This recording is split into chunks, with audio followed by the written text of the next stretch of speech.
Hello বন্ধুরা, সারাস কিচেনে আপনাদের স্বাগত। আজকে আমি restaurant style chicken rezala recipe share করব।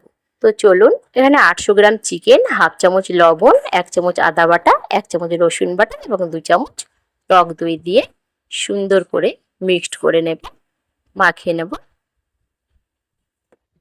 তো এটাকে 1 ঘন্টা ম্যারিনেট করতে রেখে দেব ফ্রিজে।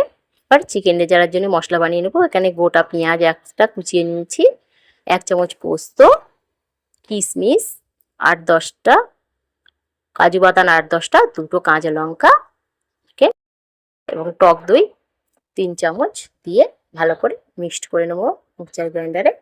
মশলার পেস্টটা এমন সুন্দর করে মোলায়েম করে বাটতে হবে। তো এবারে গ্যাসের ওভেন অন করে নিলাম, কড়াই বসিয়ে এখানে 2 চামচ বাটার দিচ্ছি। বাটারটা গলে এসছে, এখানে এলাচ 3টি, টুকরা দারুচিনি, 2টি তেজপাতা, একটি শুকনো লঙ্কা দিয়ে নেড়ে নিয়ে সরিষার তেলটা একটু দিলাম, ভুলে গেছিলাম, তার জন্য দুঃখিত।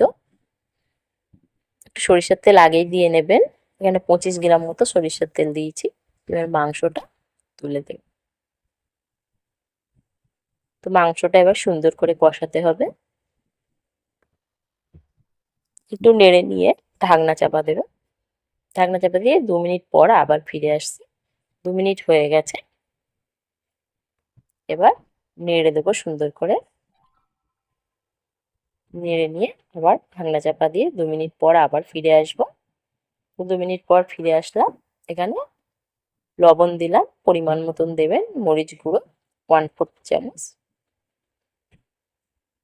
বন্ধুরা, ভিডিওটি প্রথম থেকে শেষ পর্যন্ত দেখার অনুরোধ রইল। এবার পেস্টটা দিয়ে দিলাম। মশলার পেস্টটা দিয়ে একটু নেড়ে নেব, একটু কষিয়ে নেব। নিয়ে একটু ভালো করে কষাবেন, অল্প একটু কষিয়ে নেবেন। কষানো হয়ে গেলে এবারে মিক্সচারের যে মশলা বাটা জল ছিল, মশলা বাটা মিক্সচার গ্রাইন্ডারটা ধুয়ে একটু জল দিলাম। এরপর গরম দুধ 1 কাপ দিয়ে দিলাম। দিয়ে নেড়ে নিয়ে 5 থেকে 6 মিনিটের জন্য সিদ্ধ হতে দেব। তো 5 থেকে 6 মিনিট হয়ে গেছে। এখানে 1 চামচ ঘি দিয়ে দিচ্ছি, 1 চামচ কেওড়ার জল,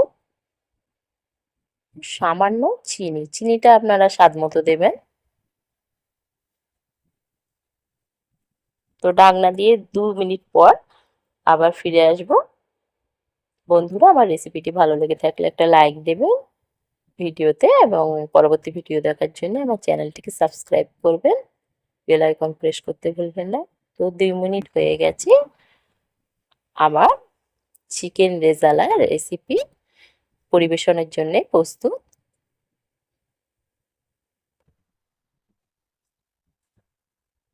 তো বন্ধুরা, এরপর আমি একটা প্লেটে তুলে নেব মাংসটাকে।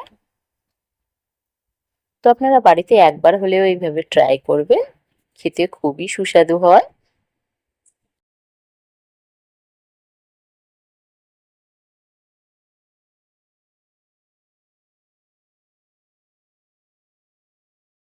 পোলাও, ফ্রাইড রাইসের সঙ্গে খেতে খুবই ভালো লাগবে। তো বন্ধুরা, আমার এই রেসিপির বিষয়ে কিছু জানার থাকলে কমেন্টে অবশ্যই জানাবেন। তো ভালো থাকবেন, সুস্থ থাকবেন। পরবর্তী ভিডিওতে আবার দেখা হবে। ধন্যবাদ।